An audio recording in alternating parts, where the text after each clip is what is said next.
దేశవ్యాప్తంగానే కాదు ప్రపంచవ్యాప్తంగా ఎంతోమంది నమ్మే దేవుడు వెంకన్న స్వామి లడ్డూ కల్తీ జరిగింది అని చెప్పి గత 8 నెలలుగా జరుగుతున్న ప్రచారం. దాంట్లో ఆధారాలు దొరికినట్టేనా నిన్న జరిగిన అరెస్టులతోటి? అంటే మన రాష్ట్రానికి కాదు, ఇతర రాష్ట్రాల్లో కూడా వెంకటేశ్వర స్వామిని బాగా కొలుస్తారు, ఇతర దేశస్తులు కూడా బాగా కొలుస్తారు. అయితే ప్రతి దేవాలయ ఆస్తుల్ని గత ప్రభుత్వం అంటే జగన్మోహన్ రెడ్డి 5 ఏళ్ల పరిపాలనలో అన్నీ విధ్వంసమే జరిగినాయి.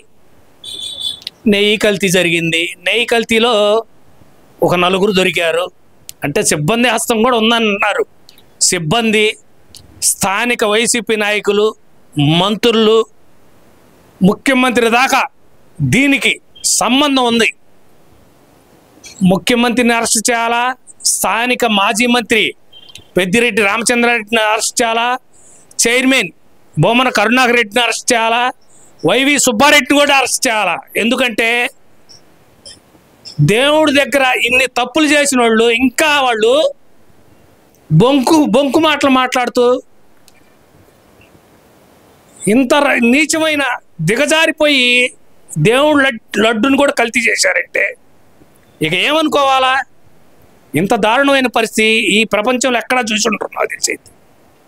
5 ఏళ్ల పరిపాలన అంతా విధ్వంసం, సర్వనాశనం తప్ప ఏమీ లేదు. ఆ పనికి మాలిది ఒకటి ఉంది, పంది బలిసినట్టు బలిసింది ఆ రోజా. మళ్ళీ వాగుతుంది మీడియా ముందుకు వచ్చి. నీ వాగుడికి, నీ నోటికి ఆపరేషన్ చేసి కుట్లేయాల. కనీసం ఆ నోరికి కుట్లేస్తేనే ఆ మూతపడేటట్టుకుంది కూటమి ప్రభుత్వం. నేను ఒకటే చెప్తున్నా, తొందరగా వాళ్ళ మీద ఉన్న ఫైల్స్, ఎందుకంటే ఈ రోజున ఫైల్స్ కూడా తగలబడిపోతున్నాయి. గవర్నమెంట్ ఆఫీసులో ఉన్న ఫైల్స్ తగలబడుతున్నాయి అంటే ఇంకా వాళ్ళ హస్తం. పోలీసులు వాళ్ళు సహకరిస్తున్నారు, ఆఫీసర్లు వాళ్ళకి సహకరిస్తున్నారంటే వాళ్ళు ఎంతైతే లంచాలు అయితే తిన్నారో ఆ ఆఫీసర్లను కూడా అరెస్ట్ చేసి సస్పెండ్ చేయండి. వాళ్ళని అసలు ఉద్యోగం కూడా లేకుండా వాళ్ళని సస్పెండ్ చేస్తే కొత్తగా వచ్చే ఉద్యోగస్తులైనా ఈ కూటమి ప్రభుత్వానికి సహకరిస్తారేమో.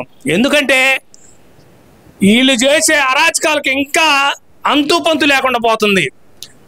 పవన్ కళ్యాణ్ మీ శాఖల గురించి అందరికీ తెలిసిందే, మీరు తీసుకున్న నిర్ణయాలు కూడా బ్రహ్మాండంగా ఉంటున్నాయి.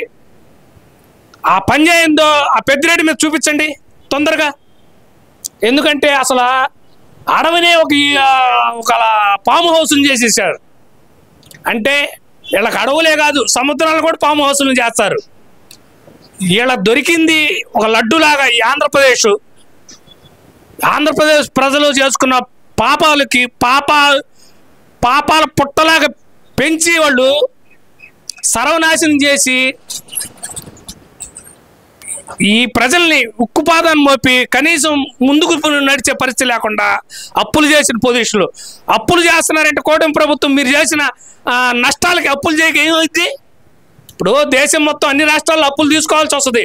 డెవలప్మెంట్ అవ్వాలంటే మనం అప్పులు తీసుకోవాలి తప్పదు.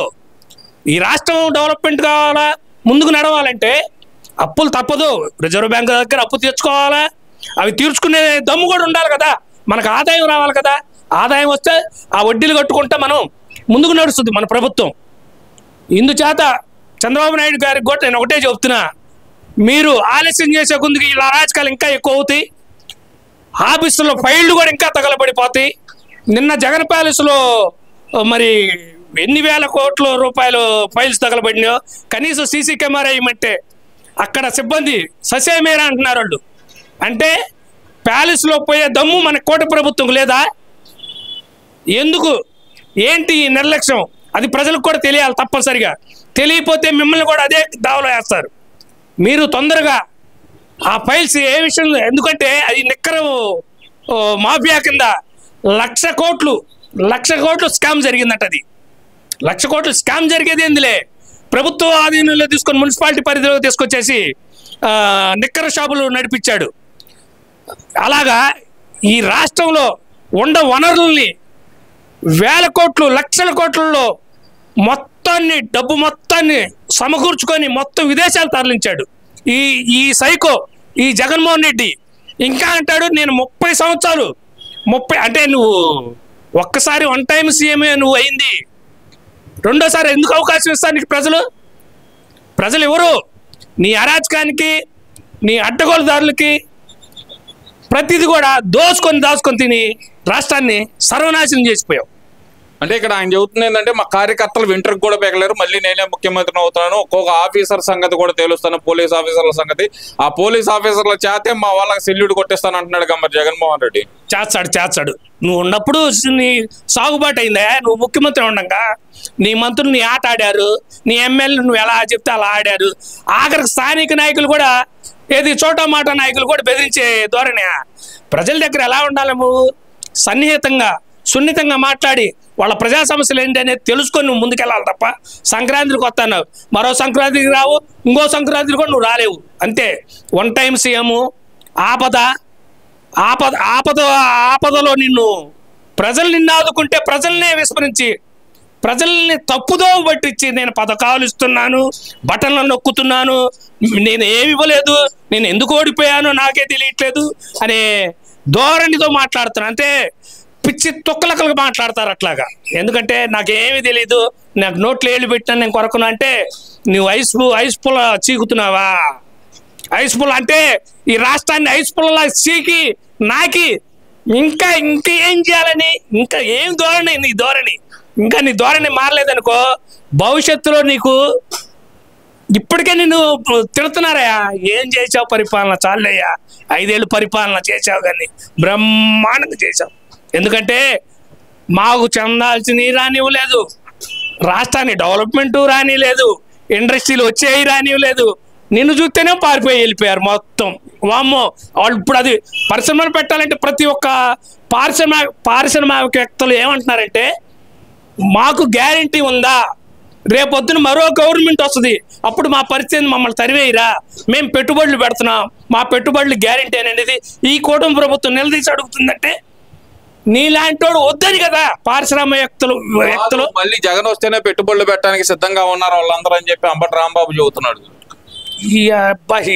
ఈ పెద్ద ఆంబోతు, వీడికి గుంటూరు జిల్లా అధ్యక్ష పదవి ఇస్తే ఆడ మైకు ముందు ఆంబోతులాగా అరగటం తప్ప ప్రజలకి ఏం చేస్తాం చెప్పండి అయ్యా? ప్రజా విధానాలను నడపండి అయ్యా, ప్రజా సంక్షేమాన్ని కోరండి అయ్యా, అప్పుడు మీరు నాయకులు అవుతారయ్యా. నీకు ఇరిగేషన్ శాఖ మంత్రి ఎట్టిచ్చారా నాయన? అంగుళానికి అరంగుళానికి తెలియనోడు, 1-6 గంటలు మాత్రం బాగా తెలిసిన వ్యక్తి రా నాయన. ఈ అంబటి రాంబాబు అనేవాడు పెద్ద ఆంబోతు. ఈ గంటలతో పెద్ద సమస్య అయిపోయింది. ఎందుకురా బాబు మీరు మనిషి జన్మ ఎత్తారు? ఎందుకురా మీరు రాజకీయం చేస్తున్నారు బిడ్డ? వెళ్ళిపోండి రా బాబా, కొత్త వాళ్ళు అన్న వస్తారు, కొత్త ప్రపంచం అన్న పుట్టిద్ది. ఈ 5 ఏళ్ళు కాదు, ఇంకొక 5 ఏళ్ళు కూడా ఈ కూటమి ప్రభుత్వం ఉంటుంది. ఎందుకంటే ప్రజలు అంత నమ్మకంతో ఓట్లేసి గెలిపించారు. 164 సీట్లు ఇవ్వటం అంటే నీకు 11 సీట్లు ఇచ్చింది. 11 సీట్లకు కూడా మళ్ళీ నాకు ప్రతిపక్ష హోదా కావాలంటాడు. అంటే ఒక సీఎం మాట్లాడే టైం కూడా ఇతనికి ప్రతిపక్ష హోదా లేదు, అయినా ప్రతిపక్ష హోదా కావాలంటాడు. మళ్ళీ నేను 5 ఏళ్లలో మళ్ళీ ముఖ్యమంత్రిని అయిపోతాను, 2027లో జమిలీ ఎన్నికలు వస్తాయి, కేంద్ర ప్రభుత్వం మనకి ఆమోదం చేస్తుంది అని చెప్పేసి. అంటే కొందరు జీవీఎల్ నరసింహరావు అనే వ్యక్తి నీకు బీజేపీ నుంచి సహకారం పూర్తిగా ఇస్తున్నాడు. జీవీఎల్ నరసింహరావు అంటే వాళ్ళు చాలా మంది ఉన్నారు. అంటే కర్ణాటకలో ఈ వ్యక్తుల పేర్లు కాదు, ఇక్కడ ప్రధానంగా తీసుకుంటే గనక అంబటి రాంబాబు చేస్తున్న వ్యాఖ్యలు, లోకేష్ ని ఏ కాలర పట్టుకోవాలి, రైట్ కాలర పట్టుకోవాలా, లెఫ్ట్ కాలర పట్టుకోవాలా అని చెప్పి అంబటి రాంబాబు కాదు, జగన్మోహన్ రెడ్డి కాదు, ఆఖరికి రోజా కూడా ఇదే మాట మాట్లాడుతుంది.